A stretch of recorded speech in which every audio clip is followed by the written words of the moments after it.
importante. Vos vas a grabar, ¿no? ¿Vas a silenciar los micrófonos? Déjame libre el mío y el de, o de alguna manera, ¿no? Sí, perfecto.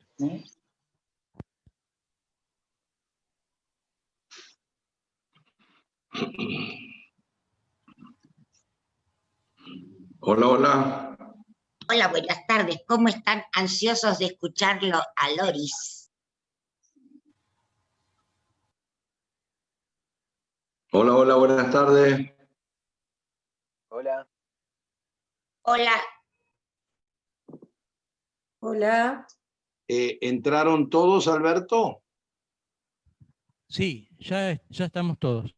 Bueno, muy buenas tardes a todos. Yo soy Guillermo Mirraji, quien algunos de ustedes no me conocen, porque hoy realmente la audiencia es muy importante. Y bueno, se lo merece el amigo Loris, gran amigo de nuestra patria también. Y bueno, quiero ante todo, antes de comenzar, quiero dar, porque uno debe ser agradecido, algunas gracias a mucha gente que nos ha ayudado, a profesores republicanos, sobre todo el primero de ellos, a Miguel Viñaski, que gracias a Miguel ha sido posible que Loris, yo tuviera el gusto de conocerlo y que esté hoy entre nosotros apoyándonos en nuestra gesta republicana que la hemos empezado hace 2 años. Muchas gracias, Miguel, por ello. Y además, como siempre, a Sofi Masluf y a Ana Gentile, que son las que nos ayudan con los flyers, en donde salió muy lindo, y Loris muy pintón ahí con su foto que nos dio, y muchas gracias a ellas. Ni dudarlo a la Asociación Civil Río Paraná en la presencia de sus 2 integrantes, los señores Ber y Coan, que nos están ayudando desde el punto de vista de los Zooms y de toda la logística en todo esto. Gracias también a la Asociación Civil Río Paraná. No hay muchas novedades esta semana de profesores republicanos. Creíamos que el amparo que tenemos presentado en defensa de los ingresos para el gobierno de la Ciudad de Buenos Aires por un grupo de profesores republicanos, la jueza federal todavía no se expidió. Hemos averiguado que este retraso puede adolecer a que está esperando el resultado de lo que la Corte decida con el amparo que presentó el gobierno de la ciudad directamente. Bueno, esto es lo que se dice, nadie lo puede afirmar. Pero esperemos tener una suerte o un resultado en los próximos días. Muy bien, ahora sí, vamos con nuestro amigo Loris Anata, Forlì, 1962. Es donde él nació, y después, más allá de haber estado luego viviendo en Bolonia. Bolonia, gran ciudad, Loris, la ciudad de los maestros de Bolonia, para los que somos abogados, de Tullio Ascarelli, de Vivante, de Bolafio. Fue la universidad que tiene más de 1000 años, que para nosotros los comercialistas y los abogados los recordamos siempre a ellos 3. Bueno, Loris, como ustedes saben, es un historiador reconocido, gran estudioso de la historia y gran conocedor de los procesos políticos de la República Argentina. Yo diría que gran conocedor también de toda la situación de lo que es el peronismo y el populismo en nuestra patria, y en general. El fenómeno peronista también lo estudió Loris desde el punto de vista de la Iglesia, ¿no? Es docente de historia e instituciones de América Latina, tiene varios libros, pero yo siempre me aferro a uno, y lo voy a mostrar porque yo quiero que Loris lo vuelva a reeditar, que es El populismo. Este libro es maravilloso de Loris, tiene ya unos años, y realmente es una especie de Biblia del populismo que uno tiene que leer y releer permanentemente, porque acá está todo en este pequeño libro de bolsillo. Así que, bueno, es miembro de la Academia Argentina de Historia, es un asiduo visitante de la Argentina. Creo, Loris, que has estado más de 50 veces acá entre nosotros, ¿no es cierto?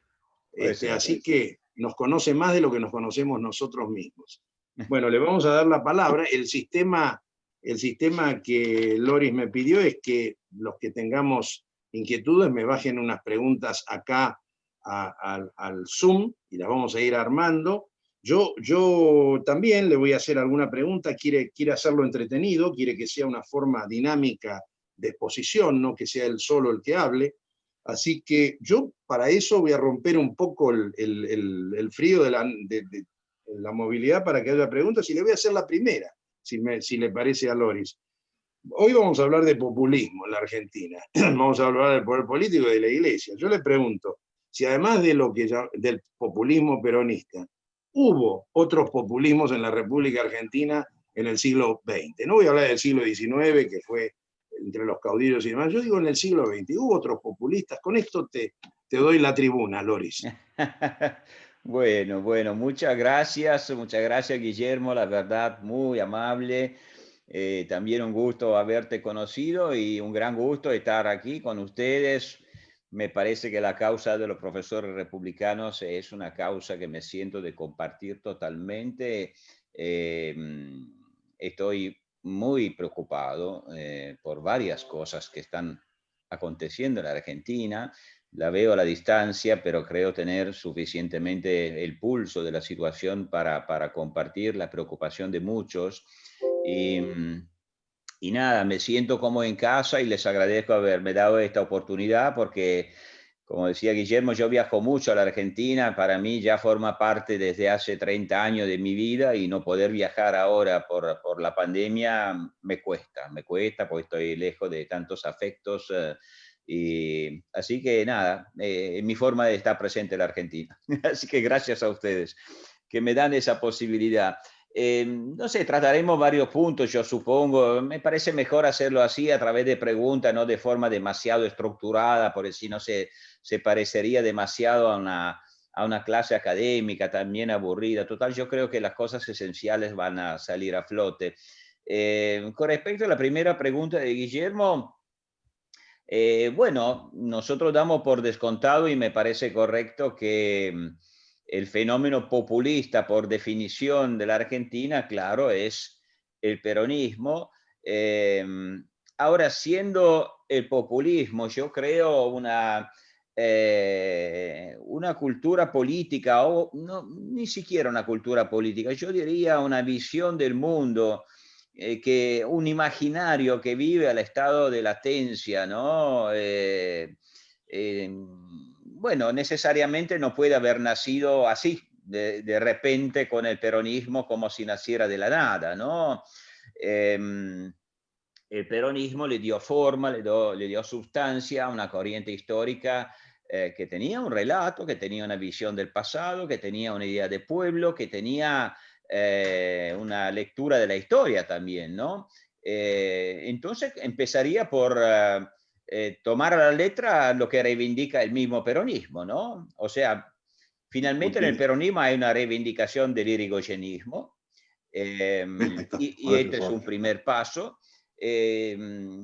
Y después hay toda una corriente histórica que ustedes conocen mejor que yo, que es la tradición de revisionismo histórico, que reivindica a los caudillos, ¿no? Los caudillos provinciales y de la época del siglo XIX, ¿no? Entonces, ¿qué tienen? ¿En qué sentido podemos decir que estos ejemplos, tanto el irigoyenismo como los caudillos del siglo XIX, anticipan algunos rasgos del populismo más maduro que representa el peronismo? Bueno, yo diría que esencialmente en una idea ética de pueblo, o sea, en el mismo Irigoyen, que claro, es un presidente constitucional que nace de elecciones, que gobierna un sistema liberal democrático en busca de consolidarse. Al mismo tiempo, la idea de pueblo que se manifiesta en Irigoyen es la de una comunidad orgánica, como yo la llamo. O sea, es un pueblo basado en un principio identitario, de tipo ético, y no en un contrato político de tipo racional. En ese sentido, representa una tradición política que, bueno, que recuerda mucho la idea de pueblo del romanticismo, de la tradición no liberal o iliberal de la Ilustración. Y por eso, ¿no? La idea de Irigoyen era la de un pueblo que confluía no en un partido, su radicalismo nunca fue entendido como un partido finalmente es la parte de un todo, sino que era un movimiento que aspiraba a ser el movimiento de la patria, la ideología de la patria, la fe de la patria, y es eso que hereda más allá de todo o que pretende heredar del irigoyenismo el peronismo. Y esta idea de pueblo, esta idea esencializada, yo diría que es la característica principal de todo populismo. Después podríamos hacer diferenciaciones. Hoy mismo yo di una charla aquí en Italia sobre una comparación entre el trumpismo y el peronismo.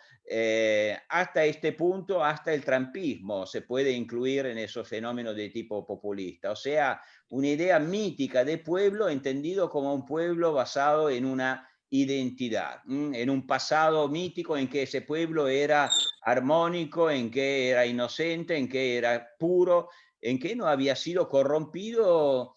¿Corrompido por qué? ¿Qué es que corrompe, según el populismo, el pueblo mítico? Bueno, uno, según los casos, puede definirlo de diferentes maneras, ¿no? Hay populismos que definen el pueblo a partir de una comunidad orgánica de tipo social, qué sé yo, la clase obrera, los pobres.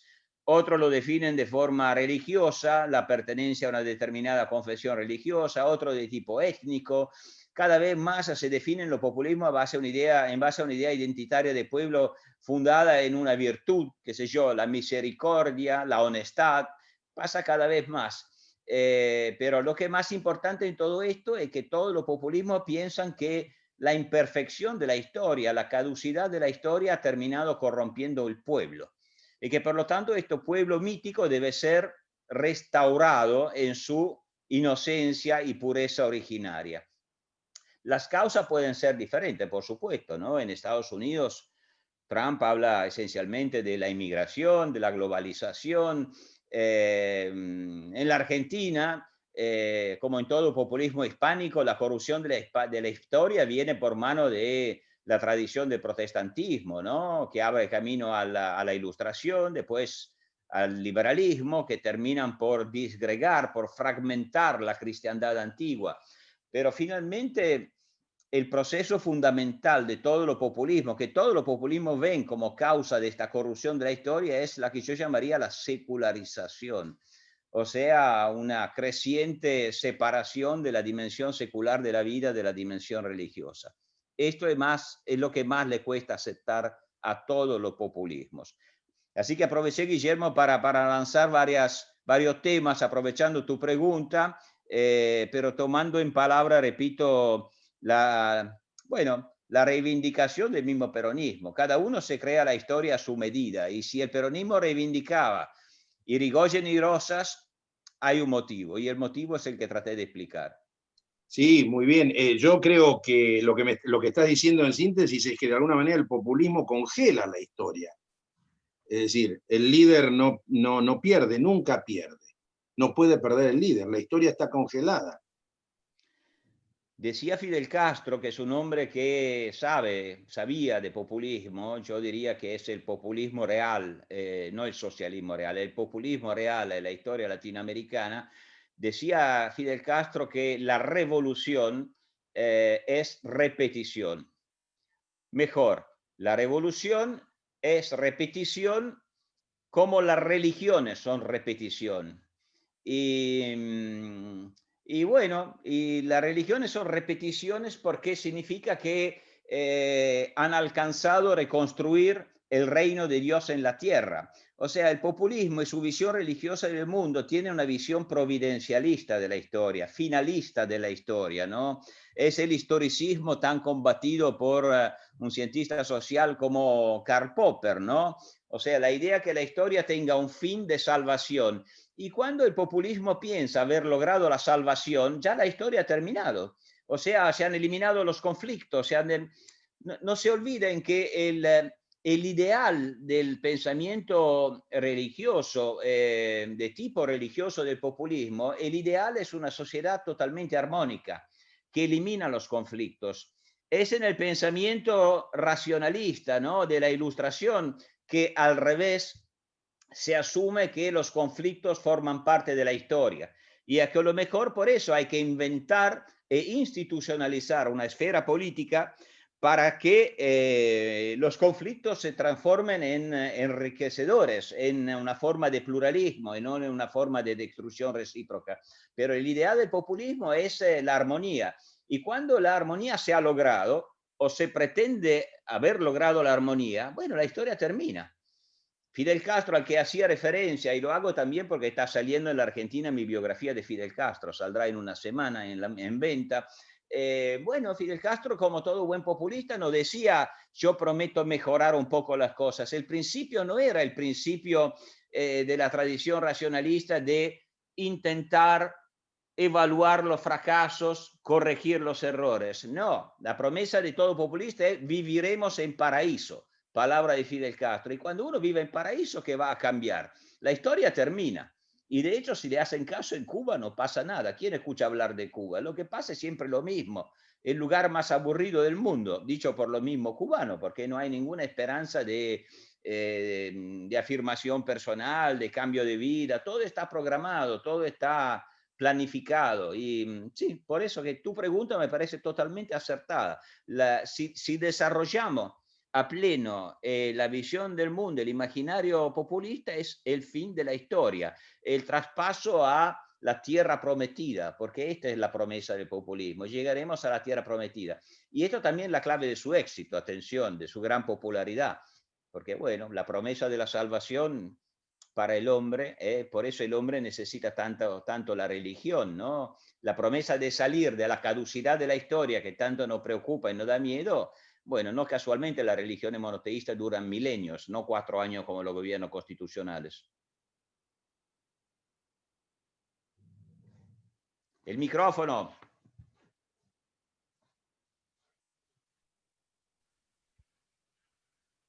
No tenía micrófono, no tenía micrófono, no te escuché. Claro, por eso digo que nunca se llega al final, siempre se busca la salvación que está más adelante y se sigue más adelante. Es decir, una sociedad sin contradicciones, sin disenso, sin pluralidad, todo confluye en un poder hermético, ¿no es cierto? Me parece a mí, que odia la competencia y la crítica, porque la competencia y la crítica limita esta idea de salvación. Diría algo más, Guillermo, en una visión como esta, y en la Argentina, en la historia de Argentina lo sabe bien lo que pasa, los actores, bueno, al ser una visión religiosa del desarrollo del mundo y de la historia, es peor que la unanimidad, porque tal como dices correctamente, la armonía total no se consigue nunca, pero la historia se termina siendo una historia de la salvación, y la historia de la salvación significa lucha del bien contra el mal, y por lo tanto la arena política, lejos de transformarse en un lugar de dialéctica, se transforma en un lugar de guerra de religión, de la eterna guerra del pueblo contra sus enemigos.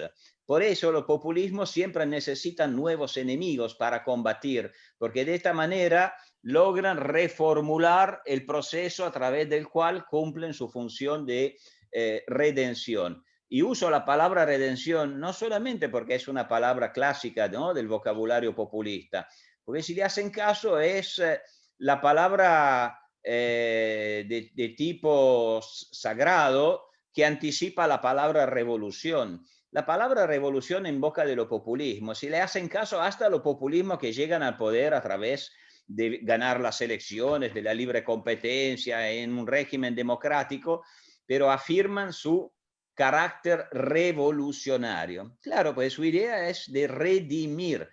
Ellos espían el pecado, redimen del pecado y abren el camino a la tierra prometida. Y bueno, y la política se transforma en guerra de religión. Es lo que están asistiendo en la Argentina desde el año 1943. Increíble, pero se repite más o menos siempre el mismo guión. Venezuela está viviendo algo parecido, Bolivia está viviendo algo parecido, Ecuador está viviendo algo parecido, ni hablamos de Nicaragua.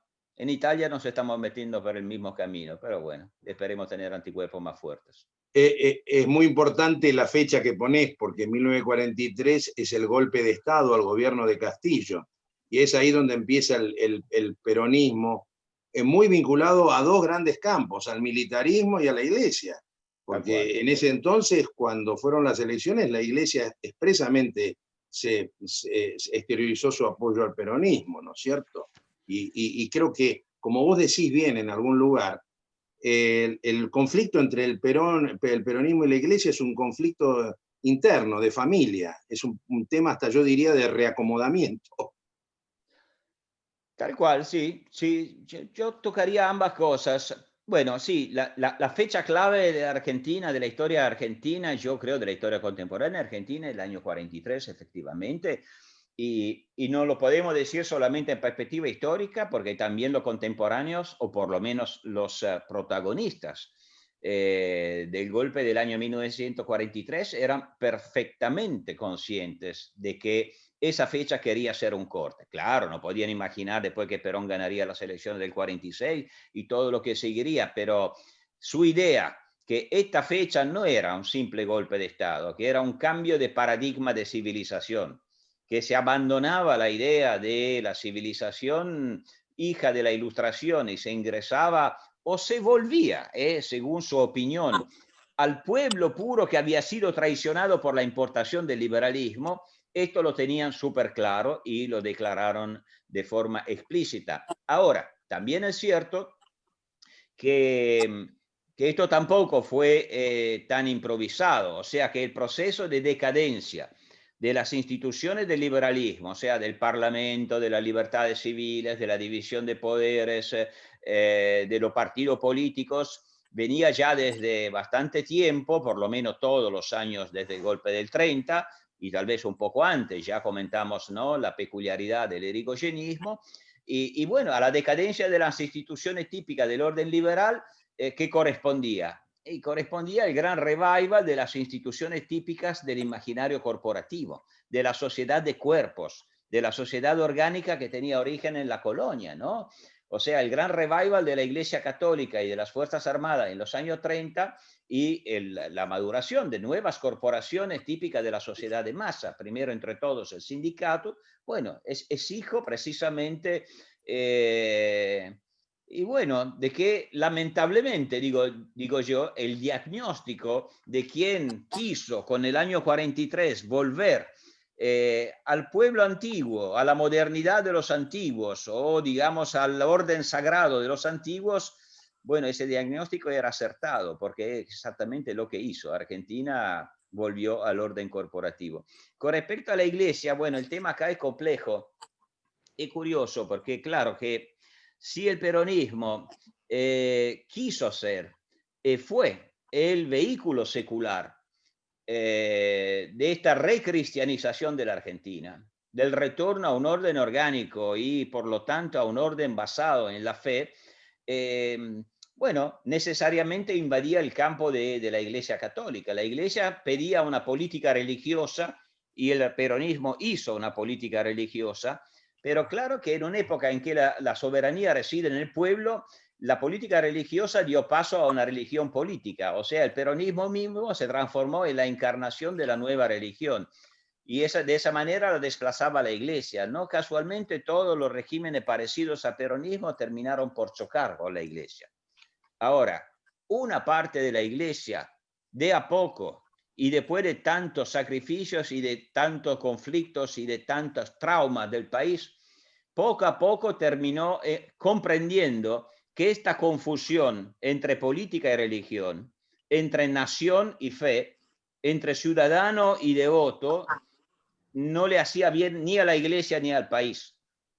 Si uno lee a algunos obispos, como, qué sé yo el que más admiré era Monseñor Saspe, al terminar la última dictadura militar, o varios obispos nombrados por el nuncio Laghi, que contrariamente a cuanto se crea, el nuncio Laghi hizo un esfuerzo considerable para que fueran nombrados obispos en la Iglesia Católica Argentina que enfrentaran este dilema de la historia del nacionalcatolicismo, donde la política era religión y la religión era política. Bueno, si uno lo lee a Saspe y a otros obispos, en aquella época del retorno a la democracia, observa que se había desarrollado como nunca antes en la Iglesia argentina una conciencia que le convenía a todos que estos dos ámbitos se separaran más.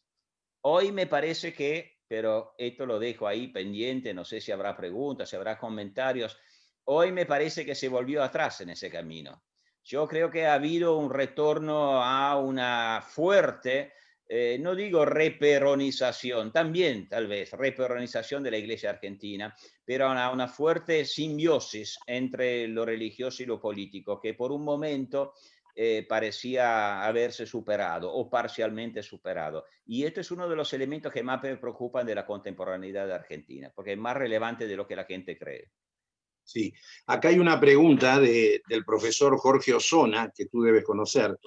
Dice, ¿podría vertebrarse el populismo del siglo XX en la Argentina con la reacción de las oligarquías marginales del interior en contra del auge litoraleño inmigratorio, conflictivo y rico? No sé, es una pregunta un poco... De ahí la reivindicación de la pobreza digna, asociada al hacendado del noroeste, descendientes del hidalgo español, la masa de peones, gauchos, etcétera. Bueno, un poco amplia la pregunta, ¿no? Si podría vertebrarse el populismo, ¿no? Creo haberlo entendido. Bueno, primero saludo Jorge Osona. Soy un gran admirador suyo, así que, bueno, estoy feliz que me haya dirigido una pregunta. Creo haber entendido y la comparto y quiero ampliar un poco el marco, porque no es un fenómeno solamente argentino. O sea, si de verdad, como yo vengo diciendo, el relato, el poderoso relato populista es la idea de un pueblo mítico que ha sido corrompido por la historia. Efectivamente, en la historia argentina, la idea es que el custodio, ¿no? de la piedad originaria, la expresión pueblo mítico, yo no lo quise explicitar, pero es implícito, es una expresión de Bergoglio, ¿no? Que reivindica mucho esta lectura de la historia, según la cual existe un pueblo mítico que es custodio de una cultura, y esta cultura es esencialmente una cultura espontáneamente, genuinamente cristiana. Y esta cultura se quedó especialmente intacta, pura, precisamente en las provincias del interior, ¿no? En las provincias que menos han sido corrompidas por la historia, donde historia significa inmigración, significa secularización, significa cosmopolitismo. Así que, sin duda, la articulación del populismo, del peronismo, pasa a través de ese redescubrimiento o reivindicación de un pueblo puro corrompido por el contacto con el mundo externo. Pero ojo, porque lo mismo pasa en los otros casos. Le dije, yo estudié mucho el caso cubano. La revolución cubana, se habla tanto de marxismo, leninismo, etc. Si se lo mira a través de esta categoría, la revolución cubana es el triunfo del Oriente de pobreza digna, para usar la palabra correcta de Osona, no tan digna en realidad, de mucha pobreza, donde el emblema es el guajiro, ¿no? El campesino. ¿Y el oriente cubano qué es? Bueno, el oriente cubano es la parte menos corrompida por la historia porque es más atrasada, más rural, más hispánica, profundamente hispánica, que, bueno, conquista el poder y ahí también la lectura que se hace de la revolución en el momento en que estalla la revolución, principalmente en Cuba, es la idea que la Cuba católica, exactamente como en la Argentina del 43, le gana la partida al occidente cubano, que es La Habana, ¿no? Cosmopolita, moderna, donde hay la industria de la televisión, donde hay la industria de la moda, la industria de la publicidad, todas cosas que corrompen el pueblo. Es el triunfo del Oriente cristiano en contra del Occidente secular. Está tan claro que cuando triunfa Fidel Castro, la iglesia lo celebra y dice, bueno, es la nación católica que vuelve en los altares. Lo que pasa es que en ese caso, ya estamos en los años 60, el orden, digamos, el reino de Dios en tierra ya no es el corporativismo fascista de los años 30, sino que es el ideal de una sociedad comunista que termina siendo no menos corporativa de la sociedad fascista, porque la Cuba castrista está organizada en corporación exactamente como la otra. Y fíjense que en Venezuela es lo mismo. O sea, Hugo Chávez viene de Barinas, viene de los llanos, viene de la campiña. Una vez más, son los militares que, de acuerdo con una idea de rescatar el pueblo mítico del terruño, que ha sido corrompido por la inmigración, por la modernidad, por la capital, por la secularización, toma el poder. Esto yo creo que sea la clave de lectura para entender estos fenómenos a la luz de la historia latinoamericana. En cambio, bueno, claro, si uno ve esos fenómenos, qué sé yo, la Guerra Fría, Estados Unidos, etcétera, etcétera, se va por un camino que no sirve para mucho. Así que creo que sí, la respuesta a la pregunta de Osona es sí, absolutamente sí. Acá, gracias, acá hay otra de José Venegas que pregunta si hay una tendencia a unir todos los populismos como corrupción de la cultura. Termina borrando el populismo como método antimoderno, borrando las diferencias siempre difíciles de encontrar entre derecha e izquierda. Es decir, yo me animo a agregarle esto acá, que el populismo no importa que sea de derecha o de izquierda, ¿no? El populismo es populismo, campea en los dos lugares. Sí, ahora, haría una reflexión sobre esto.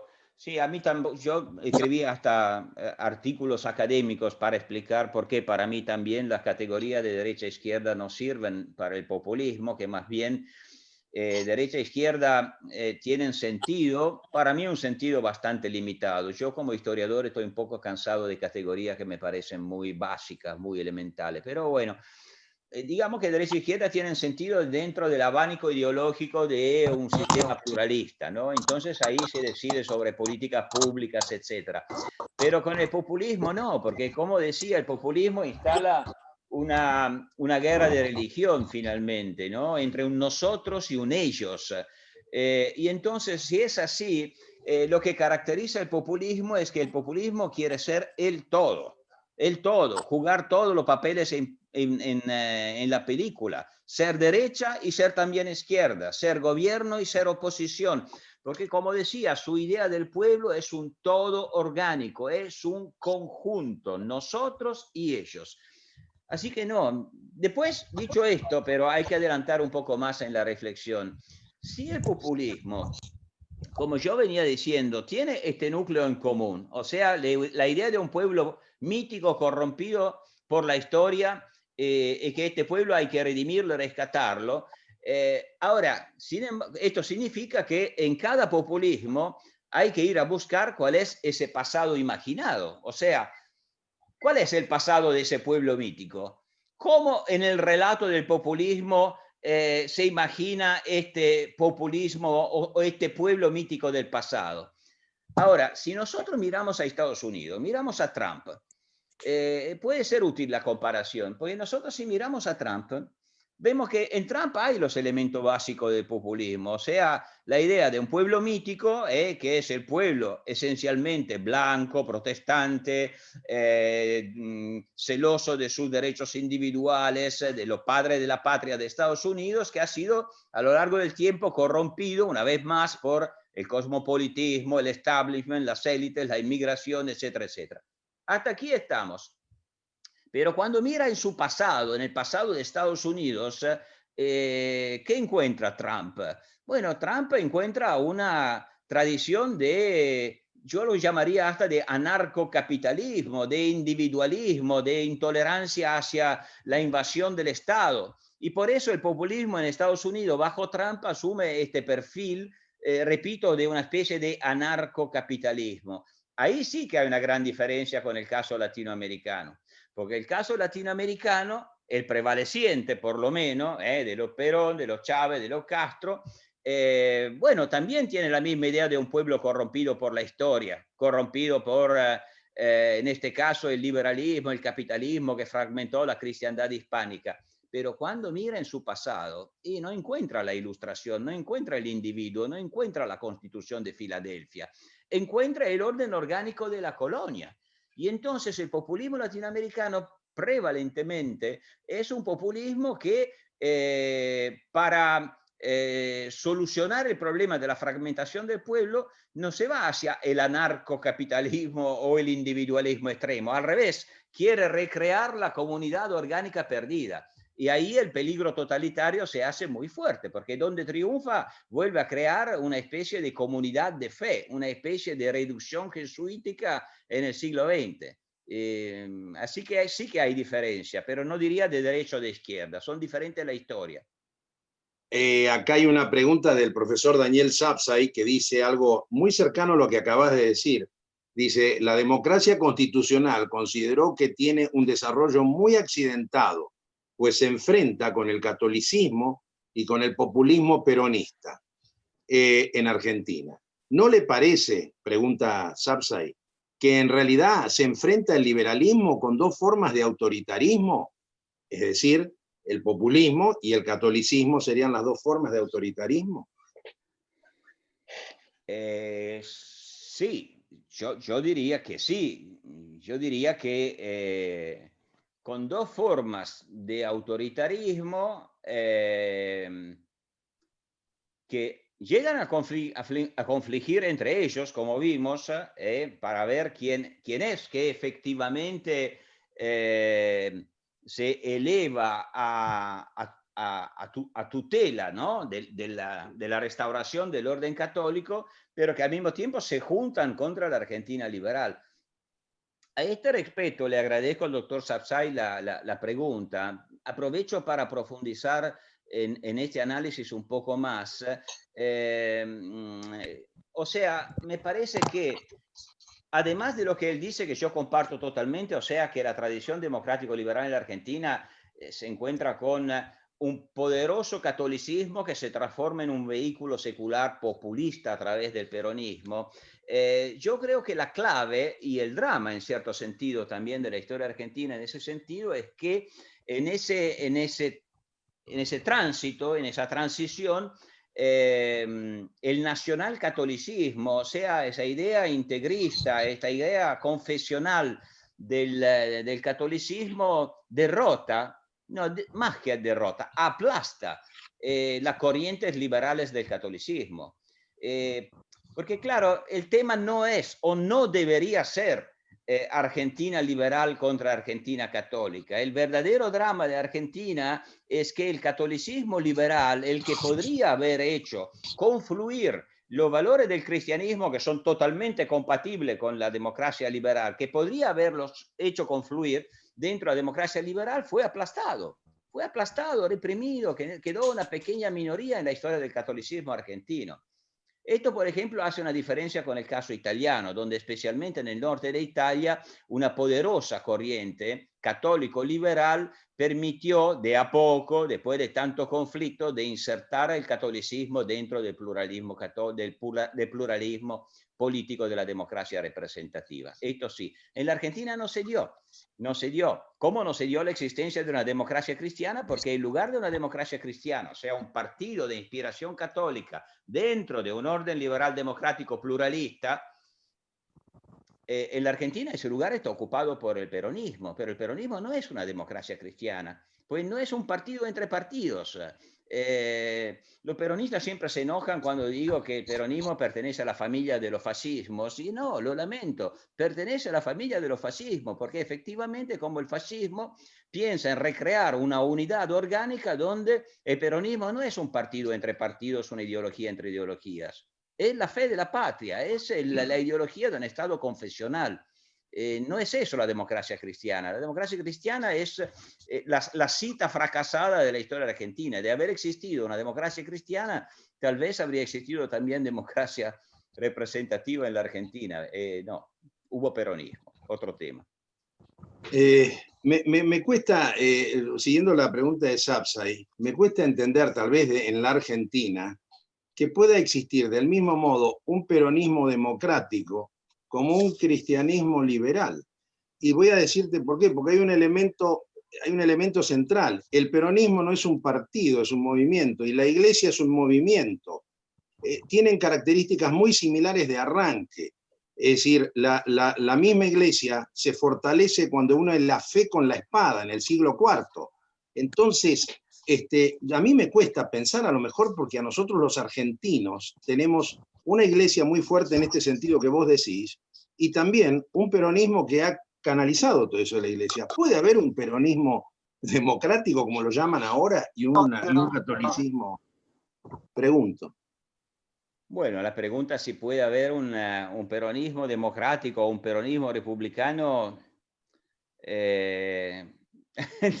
preferiría no contestar porque, claro, la razón me dice, en base a mis mismos argumentos, que no, que el peronismo debería dividirse en su interior, o sea, cumplir un proceso de autorrectificación que cambiara su naturaleza. Para un movimiento religioso es muy difícil que esto pase. Es muy complicado. Ahora, pero nada es imposible en la historia no está determinada. Yo no tengo una visión determinística de la historia, así que todo puede pasar. Pero si me baso en mis propios argumentos, me lo encuentro muy, muy difícil. Claro, yo observo que, primero, en aquellos países donde se venía de una tradición de unanimismo católico, o sea, la tradición de la contrarreforma. O sea, no hagamos comparaciones con países donde el catolicismo era minoría, porque donde el catolicismo era minoría fue un gran defensor del pluralismo, ¿no? Y de las libertades religiosas también.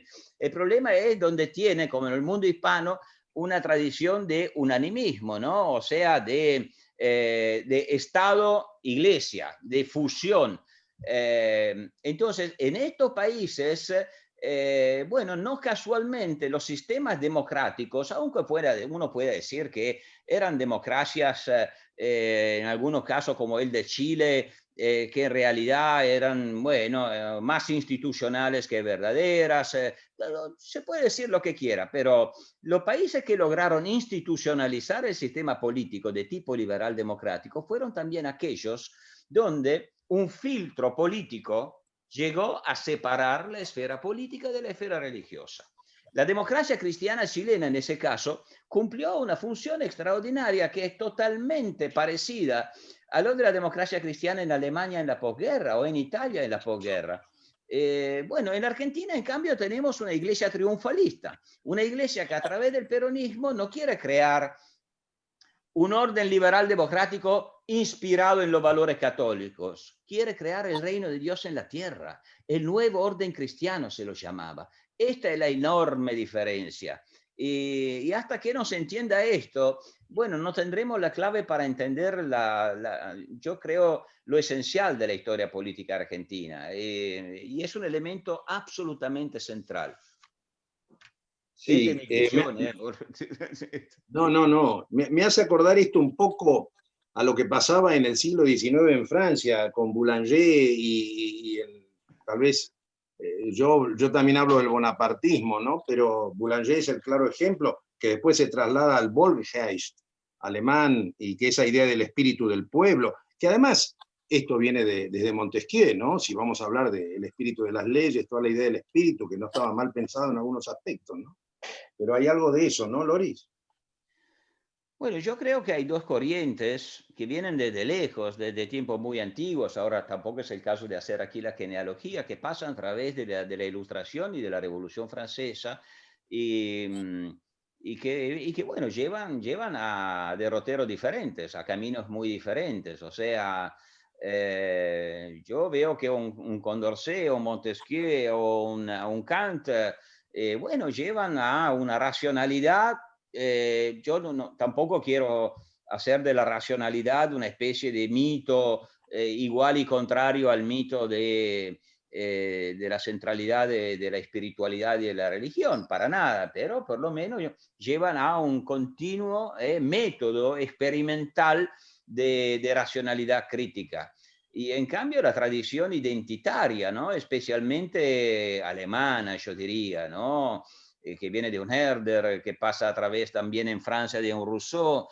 Bueno, tienen una visión, no casualmente Herder es uno de aquellos que mi admirado Isaiah Berlin pone junto con Rousseau también entre los traidores de las libertades, porque tienen una idea identitaria de pueblo que finalmente es una idea iliberal del orden político y social, ¿no? Y yo creo que el populismo contemporáneo debe mucho a ellos para esta idea romántica de pueblo.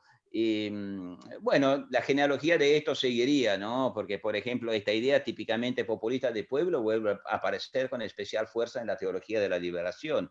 Y la teología alemana tuvo una impresionante influencia sobre los teólogos de la liberación. Pero eso sería para otra charla, para otra conferencia, pues es un tema de enorme relevancia también.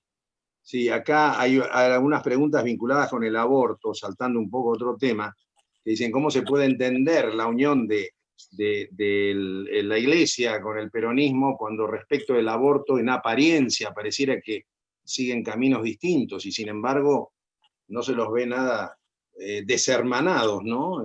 Pese a que si es que realmente hay una diferencia. O es un gatopardismo, ¿no? Es curioso, es un tema, es una buena pregunta, porque claro que esto genera conflictos de conciencia, supongo también conflictos políticos. De hecho, del aborto mucho se habla, pero poco se hace por ahora. El tema va a aparecer, pero generará conflictos. Al mismo tiempo, atención, porque yo pienso que en una iglesia, si queremos más conservadora, lo digo como no creyente, yo no pertenezco a ninguna iglesia, no soy creyente, así que lo digo simplemente y con respeto, pero desde el punto de vista de un analista. Para una iglesia más conservadora, para la cual los dogmas también morales, como puede ser el aborto, por supuesto, son temas que pueden causar rupturas brutales, definitivas, abismos. En una idea populista de la religiosidad, es mala idea, uso la imagen una vez más de Bergoglio, porque me parece muy representativo de esta idea de la iglesia como hospital de campo, ¿no? Como hospital que, bueno, está bien, el aborto está mal, el divorcio está mal, muchas otras cosas están mal, pero no ese es el tema. La iglesia abarca a todos. Lo importante es que pueda ser el espíritu que anima a todo el conjunto. Así que yo creo que buena parte de este tipo de iglesia no acepta el aborto, claro, pero está en cierto sentido resignada a la idea de que el mundo contemporáneo, la iglesia tiene que enfrentarse con este fenómeno y que más vale, en lugar de oponerse de forma frontal, tratar de estar cerca a la que ella ve como los pecadores, las víctimas, ¿no? Es una actitud paternalista, abarcadora, pero es la que más funciona, y de esa idea populista finalmente.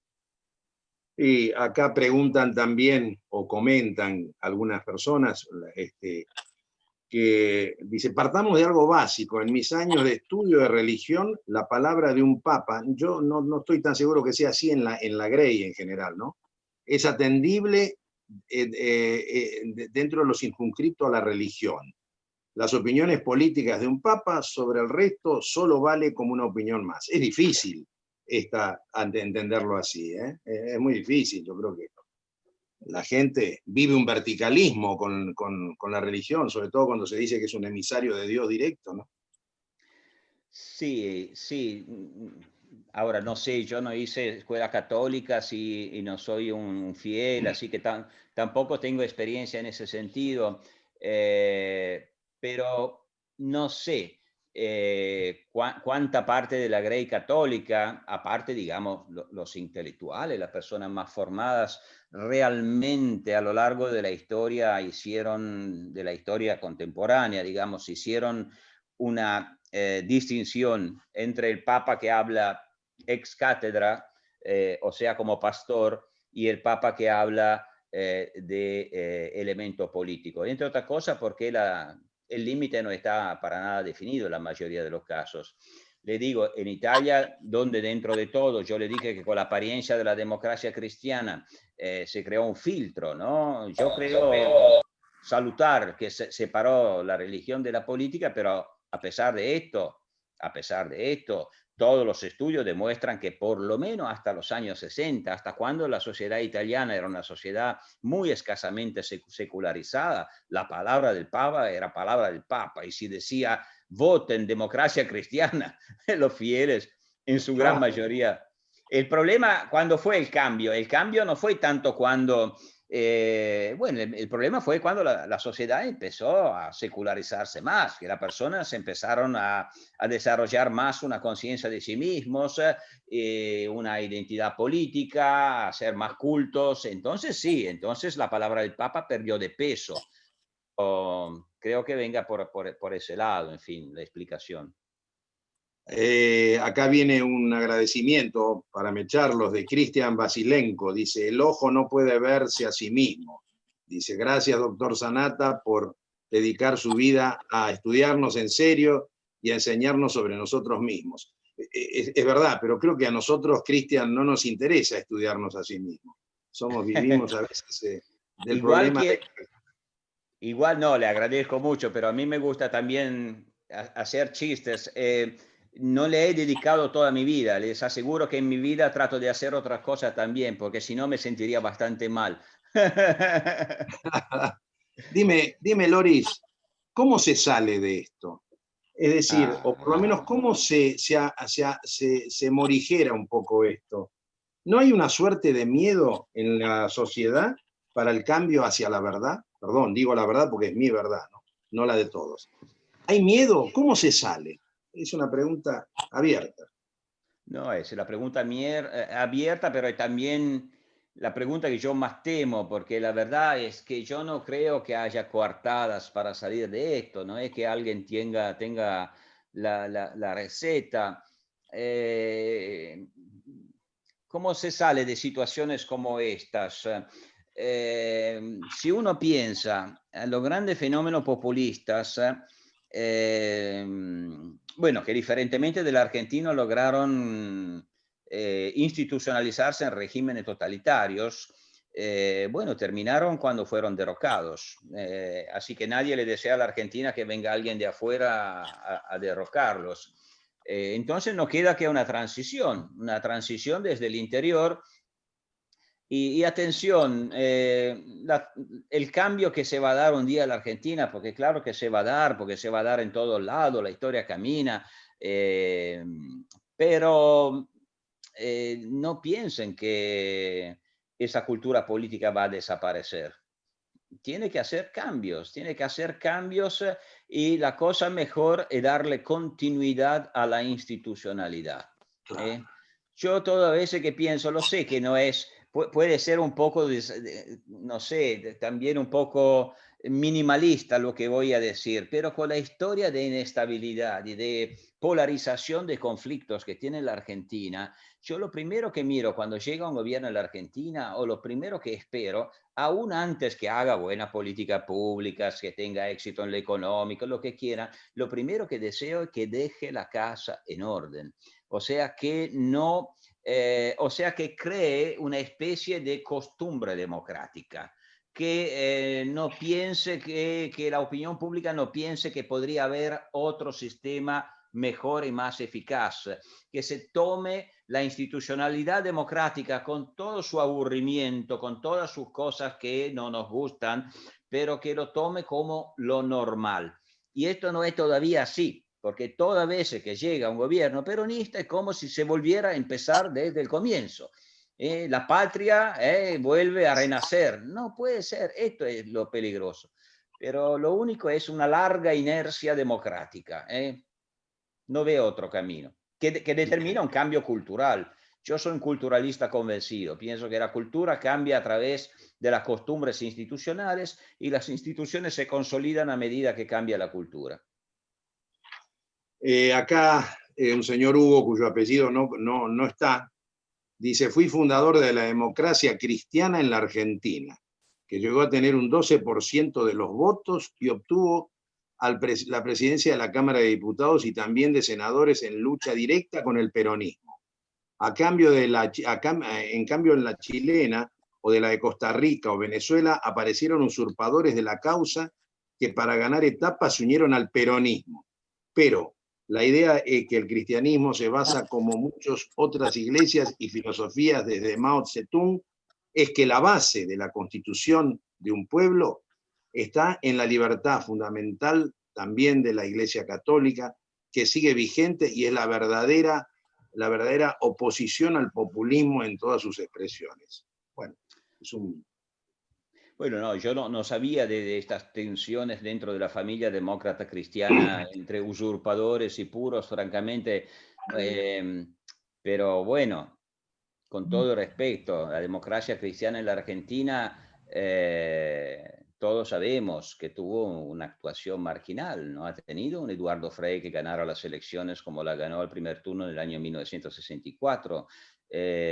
Tampoco como el COPEI venezolano. No fue la democracia cristiana italiana que gobernó durante toda la época de la Guerra Fría un país como Italia. No es la democracia cristiana alemana que todavía gobierna con la canciller Merkel. O sea, no. Y finalmente también la democracia cristiana en la Argentina, no siempre, pero en muchos casos terminó aliándose con el mismo peronismo. ¿Cómo no? Sí. Así que francamente no sé dónde está el problema. En cuanto a que la iglesia y el cristianismo son el fundamento de la libertad, sí, pero también de su contrario. También de su contrario. En la historia del cristianismo hay también la raíz de la libertad y la raíz de la opresión. No creo que Francisco Franco, que creó el Estado católico y combatió la cruzada, fuera un gran profesor de libertades. No creo que toda la tradición reaccionaria católica del siglo XIX fuera muy amante de la libertad, y podría citar muchos otros casos. Así que, bueno, el cristianismo es la fuente de nuestra cultura, pero yo soy de aquellos que piensan que habría que vivir como si Dios no existiera. Pero esta es una idea mía de laico bastante radical. No digo que no exista, como si no existiera. Esto nos ayudaría a todos. Sí, muy claro, muy claro. Algún profesor está preguntando si vos considerás ver en Merkel y en Macron realmente representantes de un liberalismo republicano.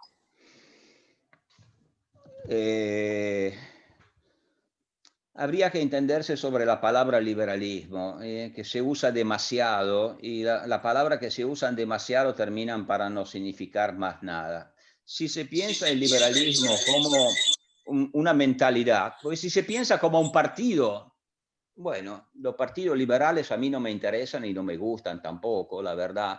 Yo pienso que la liberal es una mentalidad que por definición es no doctrinaria, no partítica, y declinable de miles formas diferentes y en continuo cambio. Claro, tiene algunos elementos fundamentales. Uno lo venía diciendo antes, o sea, la visión del mundo del liberalismo no es una visión basada en el perfectismo, no es la idea del reino de Dios en la tierra. El mundo es imperfecto, hay conflictos y por lo tanto hay que tener una actitud pragmática hacia esos conflictos. No hay una verdad superior y nadie posee una verdad superior. Otro fundamento, claro, obviamente es bueno, el rechazo de una autoridad absoluta, que es hijo del otro concepto que estaba mencionando ahora. Y por lo tanto, de ahí las divisiones de los poderes, el pluralismo, las libertades individuales, la sagralidad del individuo. Bueno, habría otras características fundamentales, pero me quiero limitar simplemente a estas dos, ¿no? La libertad, el pluralismo y bueno, si lo tomamos así como mentalidad, tanto Macron como Angela Merkel son representantes más que dignos de la tradición liberal en el sentido más positivo de la palabra, aunque, bueno, la política económica y social de ambos a lo mejor no corresponde a los deseos de un Milei, pongamos, está muy lejos de esto, pero sí, yo creo que pertenecen totalmente a la cultura liberal por como yo la entiendo. Bueno, vamos a ir cerrando. Acá hay una reflexión que realmente es lo que nos pasa con el liberalismo, Loris. Generalmente al liberalismo se lo identifica con la extrema derecha, se lo identifica con corrientes que no tienen nada que ver, cuando el liberalismo, como tú lo estás señalando bien, es un sistema de vida. Del mismo modo, la democracia se torna aburrida cuando está vacía de republicanismo, cuando no tiene contenido, porque con la democracia también se llega al totalitarismo, así ha llegado Hitler y ha llegado cuántos. Es decir, la democracia es una estructura, un derecho procesal. Si está vacía de republicanismo, ¿para qué sirve?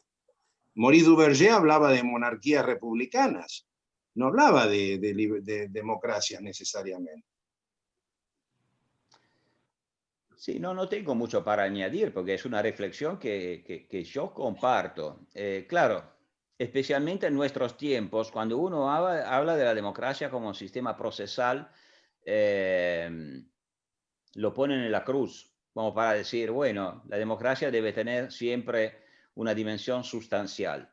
Que claro que todo lo que es lo que todos quisiéramos, ¿no? Una democracia que también permite mayor movilidad social, mayores oportunidades de trabajo, etcétera, etcétera, etcétera. Pero ojo, porque todas las veces que hemos buscado en la historia una democracia sustancial, nos hemos arrepentido y hemos llegado al momento en que hemos pensado, bueno, primero que sea procesal. Así que de ahí arrancamos. Una cultura política que no se olvide, no, que le dé extraordinaria importancia a la dimensión institucional de los sistemas liberal democráticos. Que no caigamos en nombre del liberalismo en decir que está bien pasar por encima de la división de poderes, del respeto institucional, del multipartitismo, de los derechos individuales, porque hay que hacer una política económica de tipo liberal. Yo desde el punto de vista de la política económica me volví con el tiempo, te digo la verdad, mucho más liberista de lo que era en el pasado. Yo vengo de una tradición comunista, así que aceptar el mercado me costó mucho, fue un aprendizaje, pero me volví cada vez más favorable a una política de libre mercado, pero tengo también una idea de mi jerarquía. No acepto un régimen político que en nombre del libre mercado socava las libertades de tipo político. Esto no lo aceptaría nunca y pienso que quien lo hace y lo está haciendo y lo hizo en estos últimos años le hizo mucho daño a la causa liberal en general. Sí, efectivamente. Te voy a dar la última pregunta, que es una pregunta que no hace al tema, pero la hace un profesor nuestro, que es el Juan Parodi, que me dice, me pregunto, te estaba preguntando a ti esto, Luciano, director de la RAI, ¿cómo puede seguir a un partido que despilfarró más de 13.000 millones de dólares al final de la Segunda Guerra y haber hecho caer el PBI per cápita desde el 6º lugar en el mundo al puesto 70 desde 1946? Esta pregunta la hace Juan Parodi, sale de nuestro marco, pero bueno, no entendí bien. ¿Quién sí, sigue este partido? No entendí bien. No. Dice que Luciano, director de la RAI, ¿cómo puede seguir a un partido que despilfarró más de 13.000 millones de dólares al final de la Segunda Guerra? Esta es la pregunta. Yo tampoco la entiendo bien, pero quería hacértela tal vez en respeto a Juan Parodi, ¿no? Contestaría con mucho gusto, pero no entiendo. Bien. Pero no sé si yo sigo algún partido, yo no sigo ninguno, la verdad. Ya no sé quién votar. Además, yo pierdo siempre las elecciones. No sé cómo será. Todas las veces que voto, yo pierdo. Es un desastre. Una pregunta de cierre, ¿no? Y insisto un poco en esto. Cuando las sociedades están encadenadas en la miseria, deben repudiar ese encadenamiento. Y yo me pregunto, ¿la Argentina tiene una chance de rebelión? Y lo digo en el sentido más democrático y republicano posible, pero no cantando el Belacheau, Belacheau, Belacheau, pero bueno, Borges decía que a veces esto sucedía. ¿Tiene una chance de rebelión, Loris? No sé. La historia es una caja de sorpresas y siempre puede pasar algo que represente un cambio. Pero generalmente también los cambios radicales no salen totalmente de un cauce antiguo, así que yo no me imaginaría un cambio de dirección repentino, pero yo, si puede servir, pues yo no sé contestar esta pregunta claramente y no puedo, sería vender humo de mi parte, pero sí yo lo que veo es que la mentalidad, como yo la definía antes, de tipo democrático, la sensibilidad para el pluralismo institucional, la atención a la dimensión institucional, cultural, etcétera, etcétera, ha crecido en la Argentina. Desde que yo la conozco, desde que yo la vivo, ha crecido. Yo veo muchos clubes, veo muchos jóvenes especialmente, que no están, digamos, resignados al camino de la Argentina de siempre. Son nuestras generaciones que son, si me permiten la mala palabra, jodidas. Nosotros vivimos demasiadas cosas feas. Yo confío en las nuevas generaciones. Claro, después lamento cuando veo mucha militancia que parece parada en los años 70, pero yo creo que esta es una pequeña parte. Después, si miramos a los jóvenes más en general, yo pienso que poco a poco irán creando un país, no digo nuevo, pero menos enfermo de su pasado, porque eso es, enfermo de su pasado. Es un gran desafío. Bueno, hay muchos agradecimientos, Loris. Preguntan si esto está grabado, por supuesto. La Asociación Civil Río Paraná lo ha grabado y la van a tener los que lo dispongan. Creo que ya vamos cerrando, como es nuestro estilo, ya siendo una hora. Yo estoy profundamente agradecido, Loris, en nombre de toda esta gente que ha estado hoy acá con nosotros, que nos hayas hecho este lujo de tener esta charla contigo. Vamos a repetirla, la vamos a repetir. Esto es un desafío, así que si no hay otra pregunta más, hay muchos agradecimientos, muchas... No, muy amables. Yo le mando un abrazo a todos. La verdad es qué gusto sería estar ahí y bueno, no, estamos lejos, muy lejos, lamentablemente. Bueno, muchas gracias a todos. Vamos a seguir en contacto. Lo único que les digo es que vamos a cambiar el día sábado. Vamos a hacer nuestras reuniones en la semana, posiblemente los martes a la tarde, por pedido de muchos, porque ya viene el sol, viene los días lindos en Buenos Aires y en otros lugares, y la gente quiere salir. Así que nos vamos a ver en el día que vamos a elegir y vamos a ver con qué venimos la próxima vez. Loris, un gran abrazo y espero que esto se redite, porque los argentinos lo necesitan. Bueno, muchas gracias. Gracias a todos, que tengan buenas tardes.